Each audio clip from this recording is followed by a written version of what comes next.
जय साथियों, आज हम बात करेंगे सामान्य ज्ञान और सामान्य विज्ञान के कुल 25 प्रश्नों के बारे में जो आगामी आने वाले बीएसएफ ट्रेड्समैन भर्ती परीक्षा के लिए अति महत्वपूर्ण प्रश्न है। तो चलिए हम शुरू करते हैं। आज का पहला प्रश्न, जलियांवाला बाग हत्याकांड किस वर्ष हुआ? Option A 1918, option B 1919, option C 1920, option D इनमें से कोई नहीं। तो क्या हो जाएगा? जलियांवाला बाग हत्याकांड वर्ष 1919 में हुआ था। क्या चीज़? जलियांवाला बाग हत्याकांड वर्ष 1919 में हुआ था। अगला प्रश्न है, भारत में प्रथम जनगणना किसके शासनकाल में हुई? Option A Lord Ripon, option B Lord Mayo, option C Lord Curzon, option D Lord Chelmsford. तो क्या हो जाएगा? भारत में प्रथम जनगणना लॉर्ड मेयो के शासनकाल में। क्या चीज़? भारत में प्रथम जनगणना लॉर्ड मेयो के शासनकाल में 1872 में। कब? भारत में प्रथम जनगणना लॉर्ड मेयो के शासनकाल में 1872 में हुआ था। अगला प्रश्न है, वेदों की ओर लौटो का नारा किसने दिया? ऑप्शन ए श्यामलाल गुप्त पार्षद, option B Mahatma Gandhi, option C R दास, ऑप्शन डी दयानंद सरस्वती। तो क्या हो जाएगा? वेदों की ओर लौटो का नारा दयानंद सरस्वती। किसने? वेदों की ओर लौटो का नारा दयानंद सरस्वती ने दिया। किसने? वेदों की ओर लौटो का नारा दयानंद सरस्वती ने दिया। अगला प्रश्न है, अमेरिका की खोज किसने की? Option A Vasco da Gama, option B Christopher Columbus, option C Charles Magellan, option D इनमें से कोई नहीं। तो क्या हो जाएगा? अमेरिका की खोज क्रिस्टोफर कोलंबस ने। किसने? अमेरिका की खोज क्रिस्टोफर कोलंबस ने किया। क्या? अमेरिका की खोज क्रिस्टोफर कोलंबस ने किया। अगला प्रश्न है, निम्नलिखित में से कौन शुंग वंश का प्रथम शासक था? Option A Paras Mitra Shunga, option B Param Mitra Shunga, option C Pashupatinath Shunga, option D Pushyamitra Shunga. तो क्या हो जाएगा? शुंग वंश की स्थापना किसने किया? पुष्यमित्र शुंग ने। किसने? शुंग वंश की का प्रथम शासक कौन था? पुष्यमित्र शुंग। क्या? शुंग वंश का प्रथम शासक पुष्यमित्र शुंग था। अगला प्रश्न है, औद्योगिक नीति संकल्प 1956 ने उद्योग को कितने श्रेणियों में वर्गीकृत किया? Option A 3, option B 4, option C 1, option D 2। तो क्या हो जाएगा? औद्योगिक नीति संकल्प 1956 ने उद्योग को 3 श्रेणियों में वर्गीकृत किया। क्या चीज़? औद्योगिक नीति संकल्प 1956 ने उद्योग को 3 श्रेणियों में वर्गीकृत किया।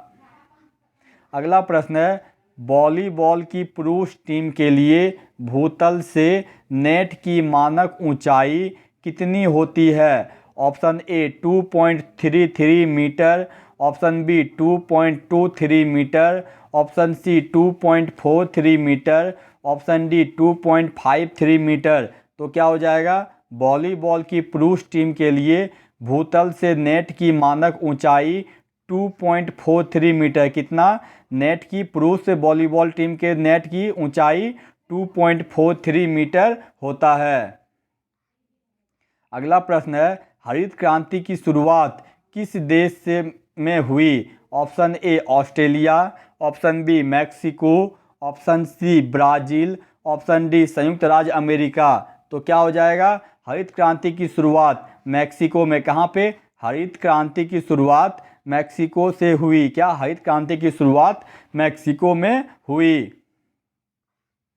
अगला प्रश्न है, सोडियम निम्नलिखित में से किसमें रखा जाता है? Option A kerosene, option B पानी, ऑप्शन सी दूध, ऑप्शन डी चीनी का घोल। तो क्या हो जाएगा? सोडियम केरोसिन तेल में रखा जाता है। किसमें? सोडियम केरोसिन तेल में रखा जाता है। क्या चीज़? सोडियम को मिट्टी के तेल या केरोसिन तेल में रखा जाता है। अगला प्रश्न है, ईडन गार्डन क्रिकेट मैदान निम्नलिखित में से किस शहर में स्थित है? Option A Chennai, option B Jaipur, option C Kolkata, option D Lucknow. तो क्या हो जाएगा? ईडन गार्डन क्रिकेट मैदान कहाँ पे? कोलकाता में स्थित है। कहाँ? ईडन गार्डन क्रिकेट मैदान कोलकाता में स्थित है। अगला प्रश्न है, निम्नलिखित में से क्या केंद्रक में मौजूद नहीं होता है? ऑप्शन ए रिक्तता, ऑप्शन बी जीन, ऑप्शन सी केंद्रिका, ऑप्शन डी इनमें से कोई नहीं। तो क्या हो जाएगा? रिक्तता। क्या? रिक्तता केंद्रक में मौजूद नहीं होता है। क्या चीज़? रिक्तता केंद्रक में मौजूद नहीं होता है। अगला प्रश्न है, भारतीय संविधान में न्यायपालिका की स्वतंत्रता का प्रावधान किस देश से लिया गया है? क्या? भारतीय संविधान में न्यायपालिका की स्वतंत्रता का प्रावधान किस देश से लिया गया है? Option A USSR, option B France, option C United Kingdom, option D संयुक्त राज्य अमेरिका। तो क्या हो जाएगा? भारतीय संविधान में न्यायपालिका की स्वतंत्रता का प्रावधान संयुक्त राज्य अमेरिका से। कहाँ से? भारतीय संविधान में न्यायपालिका की स्वतंत्रता का प्रावधान संयुक्त राज्य अमेरिका से लिया गया है। अगला प्रश्न है, नवंबर 2022 तक की स्थिति के अनुसार निम्नलिखित में से कौन दिल्ली के मुख्यमंत्री हैं? Option A Manoj Sinha, option B Narayan Swami, option C Pema Khandu, option D Arvind Kejriwal. तो क्या हो जाएगा? नवंबर 2022 तक की स्थिति के अनुसार दिल्ली के वर्तमान मुख्यमंत्री कौन है? अरविंद केजरीवाल। क्या? दिल्ली के वर्तमान मुख्यमंत्री अरविंद केजरीवाल हैं। अगला प्रश्न है, जनगणना 2011 के अनुसार भारत में पुरुषों की साक्षरता दर कितनी है? क्या? जनगणना 2011 के अनुसार भारत में पुरुषों की साक्षरता दर कितनी है? Option A 82.14%, option B 84.35%, option C 81.17%, option D 80.65%। तो क्या हो जाएगा? 2011 की जनगणना के अनुसार भारत में पुरुषों की साक्षरता दर 82.14%। कितना? 82.14%। कब? 2011 की जनगणना के अनुसार। अगला प्रश्न है, वर्ष 2019 के लिए बाला सरस्वती पुरस्कार किसने जीता? ऑप्शन ए कृष्णा एला, option B Alarmel Valli, option C Anuradha Pandey, option D Mehbooba Subhani. तो क्या हो जाएगा? वर्ष 2019 के लिए बाला सरस्वती पुरस्कार अलरमेल बल्ली ने, किसने? वर्ष 2019 के लिए बाला सरस्वती पुरस्कार अलरमेल बल्ली ने जीता। अगला प्रश्न है, बक्सर का युद्ध कब लड़ा गया? Option A 1757, option B 1355, option B 1760, option D 1764। तो क्या हो जाएगा? बक्सर का युद्ध 1764 में। कब? बक्सर का युद्ध 1764 में लड़ा गया। कब? बक्सर का युद्ध 1764 में लड़ा गया। अगला प्रश्न है, व्यक्तिगत संचार के साधनों का एक उदाहरण है। Option A computer, option B telephone सेवा, option C radio, option D television. तो क्या हो जाएगा? टेलीफोन सेवा व्यक्तिगत संचार के साधन का उदाहरण है। क्या? टेलीफोन सेवा व्यक्तिगत संचार के साधन का उदाहरण है। क्या चीज़? टेलीफोन सेवा व्यक्तिगत संचार के साधन का एक उदाहरण है। अगला प्रश्न है, स्पष्ट दर्शन की न्यूनतम दूरी कितनी होती है? Option A 20 centimetre, option B 25 centimetre, option C 10 centimetre, option D इनमें से कोई नहीं। तो क्या हो जाएगा? स्पष्ट दर्शन की न्यूनतम दूरी 25 सेंटीमीटर। कितनी? स्पष्ट दर्शन की न्यूनतम दूरी 25 सेंटीमीटर होती है। क्या चीज़? स्पष्ट दर्शन की न्यूनतम दूरी 25 सेंटीमीटर होती है। अगला प्रश्न है, एक व्यक्ति दूर की वस्तु को साफ साफ देख सकता है, वह कौन से दोष से पीड़ित है? ऑप्शन ए दूरदृष्टि दोष, ऑप्शन बी निकट दृष्टि दोष, ऑप्शन सी 1 और 2 दोनों, ऑप्शन डी इनमें से कोई नहीं। तो क्या हो जाएगा? दूरदृष्टि दोष। क्या? जो व्यक्ति दूर की वस्तु को साफ साफ देख सकता है वह दूरदृष्टि दोष से पीड़ित है। क्या चीज़? जो व्यक्ति दूर की वस्तु को साफ साफ देख सकता है वह दूरदृष्टि दोष से पीड़ित है। अगला प्रश्न है, वायुमंडलीय दाब मापा जाता है। Option A lactometer, option B barometer, option C odometer, option D anemometer. तो क्या हो जाएगा? वायुमंडलीय दाब बैरोमीटर से, क्या चीज़ से? वायुमंडलीय दाब बैरोमीटर से मापा जाता है।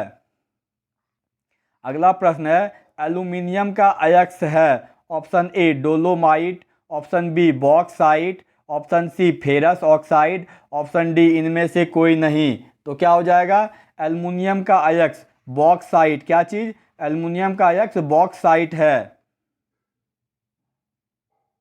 अगला प्रश्न है, ट्विटर के नए सीईओ कौन बनी? Option A Mark Zuckerberg, option B Pradeep Sood, option C Linda Yaccarino, option D Meera Syed. तो क्या हो जाएगा? ट्विटर की नई सीईओ लिंडा याकारिनो बनी है। कौन? ट्विटर की नई सीईओ लिंडा याकारिनो को बनाया गया। किसको? ट्विटर की नई सीईओ लिंडा याकारिनो को बनाया गया है।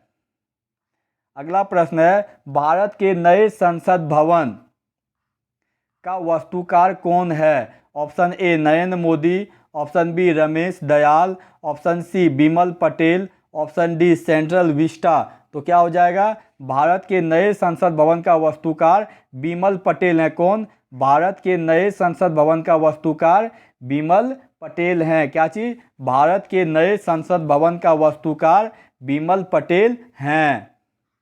अगला प्रश्न है, भारत का नया संसद भवन कहाँ स्थित है? Option A Kolkata, option B Mumbai, option C Hyderabad, option D New Delhi. तो क्या हो जाएगा? भारत का नया संसद भवन नई दिल्ली में स्थित है। कहाँ पे? भारत का नया संसद भवन नई दिल्ली में स्थित है। क्या चीज़? भारत का नया संसद भवन नई दिल्ली में स्थित है।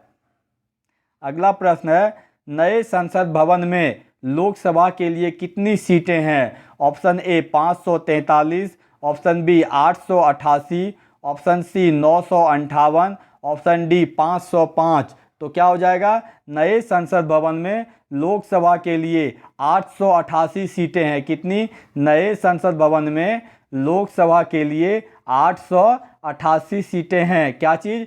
नए संसद भवन में लोकसभा के लिए 888 सीटें हैं। साथियों, यदि आपको हमारा ये वीडियो अच्छा लगा हो तो इसे लाइक, सब्सक्राइब और शेयर करें ताकि मैं आगे आप लोगों के लिए और भी बीएसएफ ट्रेड्समैन संबंधित परीक्षाओं के महत्वपूर्ण वीडियो ला सकूं। धन्यवाद।